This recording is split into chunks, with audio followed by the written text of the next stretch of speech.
2 साल पहले इंडिया में स्मार्टफोन्स ऑन एवरेज 15,000 के आसपास बिकते थे और रिसर्च के हिसाब से आज ये नंबर बढ़ के 19,000 पे पहुंच गया। अब देश के लोगों के पास स्मार्टफोन्स पे खर्च करने के लिए कोई अलग से पैसे नहीं आए, उल्टा फोन्स अब इतने महंगे हो चुके हैं कि लोगों को ऑन एवरेज ज्यादा पैसे खर्च करने पड़ रहे हैं, क्योंकि पेंडेमिक से लेके अब तक फोन्स के ओवरऑल प्राइसेस 27% से इंक्रीज हो चुके हैं। लेकिन ऐसा हो क्यों रहा है?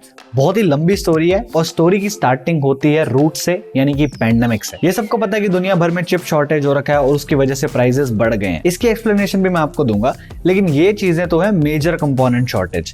पर इस चिप शॉर्टेज को पावर करने के लिए जो चीज बहुत बड़ा कंट्रीब्यूशन दे रही है वो है रॉ मटेरियल्स की कमी। रॉ मटेरियल जैसे कि एल्यूमिनियम, स्टील, कॉपर सब माइंस में से आते हैं, लेकिन दुनिया भर में जितनी भी माइंस हैं उनमें ओर्स की सप्लाई खत्म होती जा रही है और हर साल माइनिंग प्रोडक्शन कम हो रही है। और इस वजह से एल्यूमिनियम, स्टील, कॉपर के प्राइसेस 2020 में 10% से राइज करे थे और 2022 में इनके प्राइसेस कम से कम 40% इंक्रीज कर चुके हैं। और इसकी वजह से स्मार्टफोन्स का BOM यानी कि बिल ऑफ मटेरियल्स काफी बढ़ गया। अब अगर मैन्युफैक्चरिंग कॉस्ट बढ़ गई है तो अब कंपनीज के पास दो रास्ते बचते हैं। पहला कि वो कॉस्ट को एब्जॉर्ब करें, यानी कि वो अपना प्रॉफिट घटाएं और फोन का प्राइस उतना ही रखे ताकि कस्टमर के लिए चीज इजी रहे और उनका प्रॉफिट कम हो जाए, या स्मार्टफोन्स की सेलिंग कॉस्ट को बढ़ा दे ताकि उनका प्रॉफिट उतना ही रहे लेकिन कस्टमर को ज्यादा पैसे देने पड़े। और शुरू में कुछ कंपनीज ने कहा भी था कि वो कॉस्ट को एब्जॉर्ब करने की कोशिश करेंगे, लेकिन कब तक वो अपने प्रॉफिट को अपने हाथ से निकलने देते हैं। तो मैन्युफैक्चरर्स ने थोड़ा क्रिएटिव लेकिन कस्टमर के लिए बिल्कुल इनकन्वीनियंट सॉल्यूशन निकाला। उन्होंने हर फोन के BOM में से जहां से भी हो सकता है वहां से कॉस्ट कम करनी शुरू कर दी। ऐसे समझो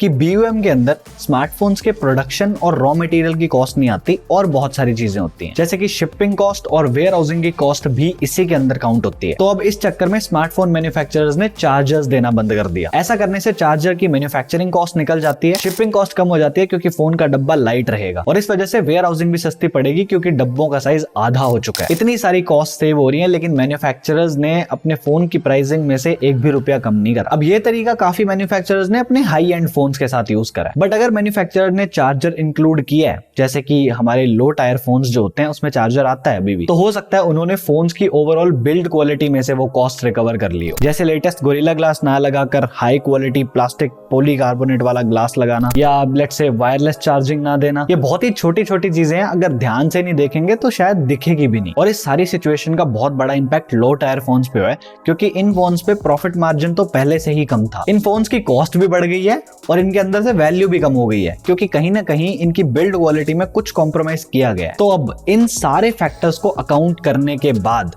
अब प्रॉब्लम अराइज होती है चिप शॉर्टेज की, और यही वो प्रॉब्लम है जिसने हर इलेक्ट्रॉनिक डिवाइस की अवेलेबिलिटी और प्राइसिंग को अफेक्ट करा है। अभी 2 मिनट पहले जो मैंने आपको रॉ मटेरियल शॉर्टेज के बारे में बताया था, वो चीज स्मार्टफोन्स के प्रोसेसर्स की सप्लाई पे बहुत बड़ा इंपैक्ट डाल रही है, क्योंकि इन प्रोसेसर्स के अंदर कॉपर और एल्यूमिनियम काफी क्वांटिटी में यूज होता है और ऊपर से एक चिप को बनाने का जो प्रोसेस है वो काफी लंबा और मुश्किल होता है, क्योंकि प्रोसेसर्स का एक सेट बनाने के लिए 3 महीने और टोटल 700 स्टेप्स लगते हैं। अब इन चिप्स को बनाने के लिए टाइम पहले ही इतना लग रहा है और ऊपर से रॉ मटेरियल की शॉर्टेज भी आ गई, दिक्कत नहीं आएगी। और इन चिप्स को बनाने के लिए बहुत ज्यादा हाईटेक मशीनरी और बहुत ही क्लीन रूम्स की जरूरत पड़ती है, और दुनिया भर में इस एनवायरनमेंट के साथ बहुत ही गिनी चुनी फैक्ट्रीज हैं और डिमांड क्योंकि ज्यादा थी तो वो डिमांड के साथ कैचअप नहीं कर पा रहे थे, क्योंकि बहुत ज्यादा फैक्ट्रीज नहीं है जो ये बनाती हो। और ये डिमांड अचानक से कैसे बढ़ गई? क्योंकि पैंडेमिक में लोग घर पे थे, उनके पास पैसे थे, इलेक्ट्रॉनिक गैजेट्स पे वो खर्च कर सकते थे। तो इस डिमांड की वजह से फैक्ट्रीज पे बहुत ज्यादा स्ट्रेस हो गया, क्योंकि डिमांड ज्यादा थी और सप्लाई वो कर नहीं पा रहे थे। और इस चक्कर में मैन्युफैक्चरर्स को काफी मुश्किल हो रही थी, क्योंकि जितने समय उनके पास अपने डिवाइसेस में डालने के लिए प्रोसेसर्स नहीं थे,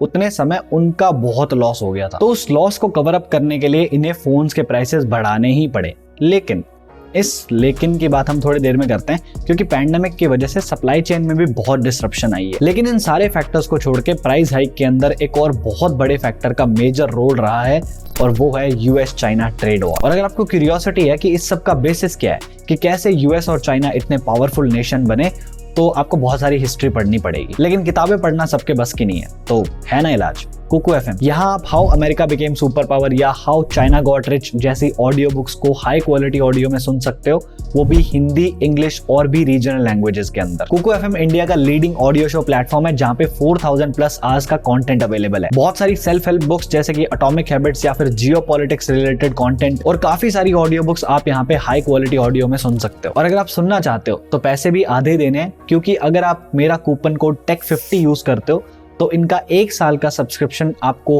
50% ऑफ यानी 199 में मिलेगा। लेकिन ये डिस्काउंट सिर्फ पहले 250 लोगों को ही मिलेगा।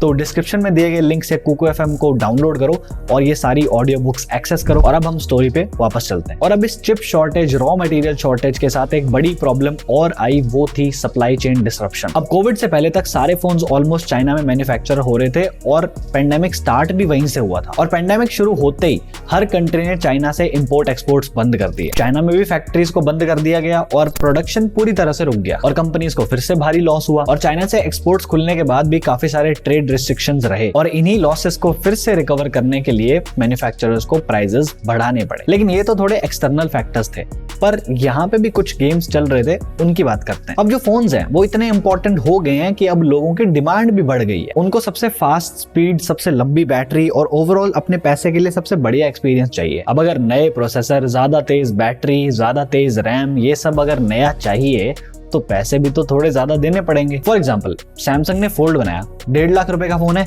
अब लोगों के स्टैंडर्ड्स इतने बढ़ चुके हैं कि मैन्युफैक्चरर्स को फोल्डिंग फोन जैसी चीजें डिजाइन करनी पड़ रही है। और सैमसंग ने इस टेक्नोलॉजी को इतना डेवलप कर लिया है कि आज हमें 80,000 के अराउंड एक फोल्डिंग फोन मिल जाता है। धीरे धीरे फोल्डिंग फोन्स की कॉस्ट कम हो रही है और अगर ऐसे ही चलता रहा तो फोल्डिंग फोन्स, जो कि आज एक लग्जरी है, वो कल को स्टैंडर्ड बन जाएगा। और ये चीज होते हुए हमने पहले भी देखी है। अब इससे दिक्कत ये आती है कि लो एंड फोन्स जो होते हैं उनका भी स्टैंडर्ड बढ़ जाता है। जब मैन्युफैक्चरर कोई हाई एंड फोन में एक फीचर लॉन्च करता है तो वो कोशिश करते हैं कि अगले साल तक वो उसको लो एंड फोन्स पे भी लेके आए कम प्राइस में, और धीरे धीरे करके वो फीचर स्टैंडर्ड बन जाता है। और अगर वो चीज किसी फोन में ना हो तो उस फोन की वैल्यू ही कम हो जाती है। एग्जाम्पल दूं आपको, 5G के साथ ऐसा ही नहीं हुआ। देखा जाए तो इंडिया में अभी भी कोई 5G यूज नहीं कर सकता क्योंकि उसका इंफ्रास्ट्रक्चर अभी तक सेटअप नहीं है। लेकिन फिर भी लोग फोन लेते वक्त 5G मॉडल ढूंढते हैं। अब सबको फोन में 5G चाहिए, लेकिन क्या 5G मॉड्यूल्स इतने सस्ते हैं? मिनिमम 4,000 रुपए लगते हैं एक मिलीमीटर वेव 5G मॉड्यूल के, और जो सब वेव होता है उसके थोड़े से कम लगते हैं, लाइक 2-2.5 हजार के आसपास। अब उन फोन्स में जिनकी कॉस्ट 60,000 है उसमें 5,000 का इंक्रीज कुछ ज्यादा नहीं लगेगा। लेकिन वो फोन जो 25,000 का था उसमें 5,000 का इंक्रीज एक बहुत टाइट बजट कर देता है। लेकिन फिर भी धीरे धीरे 5G सस्ते फोन्स तक पहुंचता ही जा रहा है। और ऐसा कुछ ही फेस अनलॉक के साथ भी हुआ था। जैसे ही iPhone 10 में फेस अनलॉक आया, सबको फेस अनलॉक चाहिए। अब 10,000 के फोन में भी आता है, तो हुआ क्या? स्टैंडर्ड्स बढ़ गए। और इस फिनोमेना को ट्रिकल डाउन इफेक्ट कहते हैं। मतलब सबसे टॉप एंड फोन्स में जो फीचर आता है वो पानी की धार की तरह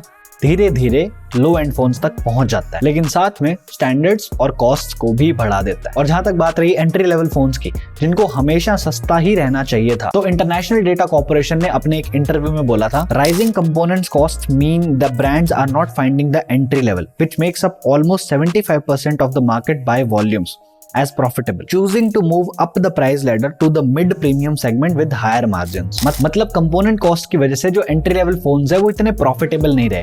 और क्योंकि 75% फोन्स बिकते ही एंट्री लेवल पे हैं, तो जो बाकी आगे वाले फोन्स होंगे उनके प्राइस बढ़ाने पड़ेंगे ताकि कॉस्ट को कंपेंसेट करा जा सके, मेंटेन रखा जा सके। और एंट्री लेवल सेगमेंट पे जो इतना बड़ा इंपैक्ट हुआ है उसकी वजह से उन्होंने मिड रेंज और हाई एंड फोन्स के प्राइसेस को भी बढ़ा दिया। लेकिन जैसे मैंने कहा, इस प्राइस हाइक में हम कस्टमर्स का भी एक रोल आता है। एक आदमी के लिए जितना जरूरी घर का राशन है उतना जरूरी उसका फोन बनते जा रहा है, क्योंकि शायद वो बिना फोन के बहुत सारी चीजें हैं जो नहीं कर पाएगा। हाँ ठीक है, राशन वाली चीज थोड़ी ज्यादा होगी, but you got the point कि स्मार्टफोन एक नेसेसिटी बन चुका है। लोग अपने स्मार्टफोन को एक एक्सेसरी और नोवेल्टी की तरह कम देखने लगे हैं, पर अब वो उनके लिए एक यूटिलिटी बन चुका है। And that's why people have started using their phones for longer time. मतलब लोग अब हर साल या हर 2 साल में फोन नहीं बदलते, और ऐसा करने से स्मार्टफोन्स की ईयरली सेल्स में ड्रॉप आया है, और विच इन टर्न कंपनीज को रेवेन्यू में भी लॉसेज हुए हैं। और अब तक आपको समझ आ गया होगा कि जिस टाइम पे कंपनीज रेवेन्यू लूज करती हैं उस टाइम पे कॉस्ट बढ़ जाती है। और इस सब के साथ इन्फ्लेशन तो एक फैक्टर होता ही है। टाइम के साथ साथ महंगाई बढ़ती है, हर चीज की कॉस्ट बढ़ती है।